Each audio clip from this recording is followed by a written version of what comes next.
Hi, welcome to my channel. Thanks for checking out my project.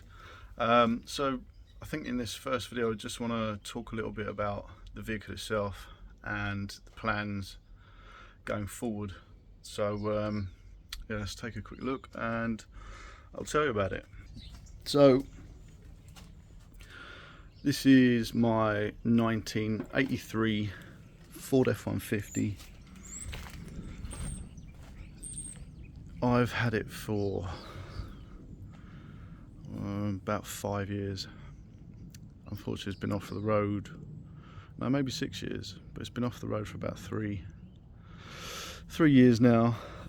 So it was originally a 302 V8 motor, or 5-litre V8. It developed a few issues. It never really got used very much, so but yeah, it developed some issues. I took it to a friend of mine, check it out. Water was getting into the cylinder, or 2 cylinders I think, and then it started getting water into the oil. He checked the head gaskets, said they were fine, so it was looking like it was going to be a cracked head or a cracked block. So I checked out the serial numbers on it, and it wasn't the original motor. Although it is the right size motor, it wasn't the numbers matching motor. So with that being said, I've decided to go a different route after thinking about all the different options, and basically I want to use it more. So with a 10 mile per gallon V8, it didn't really fit the bill, so we're changing what it's going to be. So we'll talk a bit about that a bit later. So the front end's just quickly put back together for the moment. You see, I mean, for its age it isn't that bad, to be honest. Now I've got a stockpile of parts that I've built up, so some of which I got over a couple of years ago and have never got around to fitting them, and I've just had a whole load of new parts turn up past couple of weeks, so we'll look at those in another video. Now this is one of the areas. You can see the wheel arch is pretty bad. I did do a repair on it a few years ago and it's still come back again. So I was just stripping the paint off to see how far the rock goes. I mean, that is just surface rust. It's literally just tipped down, so it's not too bad. There is some filler in there though. There's a bit of a nasty patch there, but I've got a repair panel that comes all the way up to that line, I think, so I just want to see how much I've got to cut out. The other issue, a slight issue, is I've always noticed that this sits a lot further in than the other side does. So I've got the old wheel out, and as you can see, there's a lot of filler in there. As you can see, I need to get all that off, and there's probably filler up to there, but obviously it's taken a hit there at some point. And I did notice that, you can't quite see, but behind that lip you can see where the metal kinks, so you can see where it has distorted the metal, and you can see filler there, there's filler there, so it's definitely taken a hit there. So whether I need to get a patch panel put in, or if we can pull it out and repair it, I don't know. Now, a few years ago, it's probably in the first year that I owned it, I think, these were rotten when I got it. Now, I bought a welder, learnt how to weld, and had a crack. Unfortunately, you can see where I've distorted the metal, where I've joined it, so this needs sorting out to get rid of that nasty line. The other side's actually better. I joined it actually on the line. I thought, because it was a bit of a pain to get it all nice and, you know, flush looking, I thought, I know, I'll join it above it, but that didn't work out. but we'll fix that. Yeah, so a bit about the truck. So like I said, this is 1983. It's what they call the bull nose, which runs from 1980 to 1986, and that also comes under the umbrella of the OBS, or old body style, which when they say an OBS truck, it runs from, so this shape from 1980, which is the 7th gen, I believe this is, up to the 9th gen, which is about 19 no, is it 2003? Might be 2000. It's somewhere like that. Late 90s, early 2000s, I think. You had this, which is the bull nose, and then after that they had the brick nose. Obviously half the face is missing, but the brick nose, I think pretty much it's the same truck, but they changed the front end. I think the wings were slightly different because the headlights are different. Rather than having the headlight with the indicator below it, they had the headlight with the indicator next to it. It's my least favourite shape, to be honest. And then they had what they call the aero nose, which went back to the indicator below the headlight. And then after that came the jelly bean, which isn't an OBS, so it stopped at the aero nose. The jelly bean is what you would see in Fast and Furious, Paul Walker's shop truck, the red one, or the F150 Lightning was the truck he had, but that's a jelly bean. Yeah, so this is one of the new parts that I've got, the new grille. I just put it on there to get some measurements for something else, so we'll come back to that another time. Now, relatively speaking, it's not bad condition. You can see where I've done a bit of work. Now, unfortunately, the person before me at some point in its life put a checker plate bed in. Now, they riveted the checker plate to the top of the bed, and that's what you see along the top of the bed is where I've ground it down and welded in the holes. Obviously this is to be finished, but you can see more signs of all these holes. That one's pretty bad.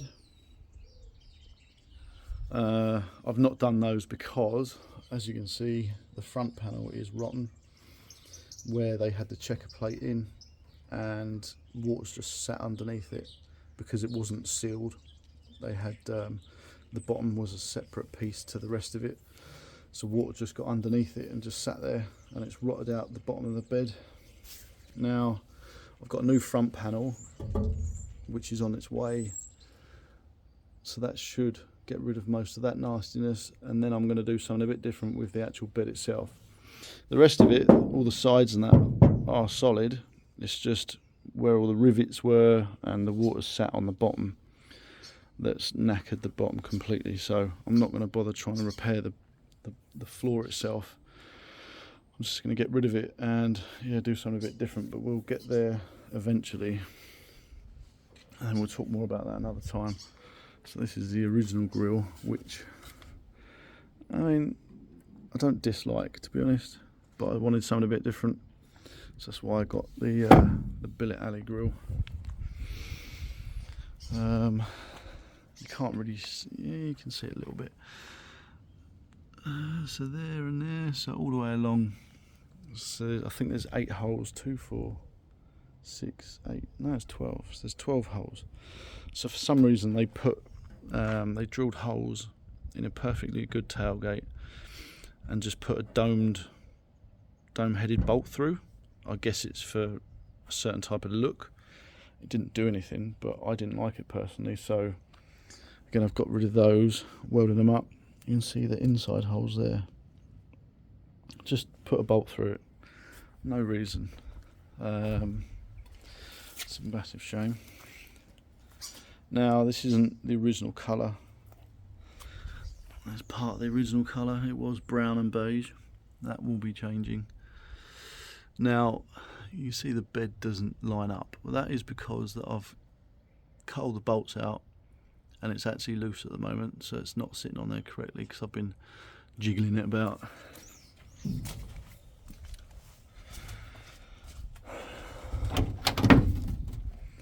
Again, the carpet was threadbare when I got it. All going to be replaced. There's the headlight covers. Got the white dials that I put in. The steering wheel I put on. The dash was my first attempt at flocking. Now I'm going to revisit that because I'm not entirely happy how it turned out. So I will be redoing the dash. The interior is all going to be changing colour. So this is the other colour, as you can see. So it's that brown with the beige is the original colour. So yeah, a whole host of new parts that I've got. These are new, even though I put them on there probably a year ago, so they're a bit tarnished, but they'll polish up. Now let's talk about the engine. So, like I said, the V8 was just too expensive to run here in the UK, especially now with fuel prices just going crazy. And I'd like to use it.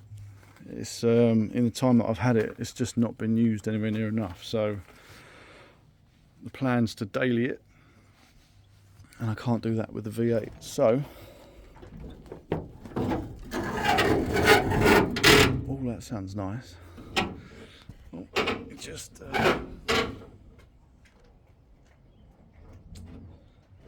can't hold it up. Where's the broom? Right.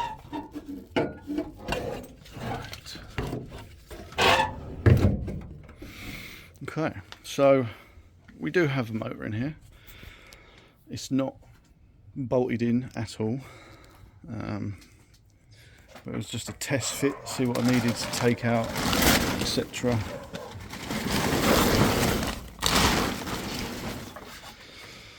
So there we go, fits in there quite nice. And like I say, it's not in its position at the moment, but it's kind of where it's going to go. So yeah, I was just literally checking out clearances for, we've got the rad and everything else that's got to go in. And as you can see, I mean, we've got a fair bit of clearance up there, so shouldn't have any issues putting everything else in. So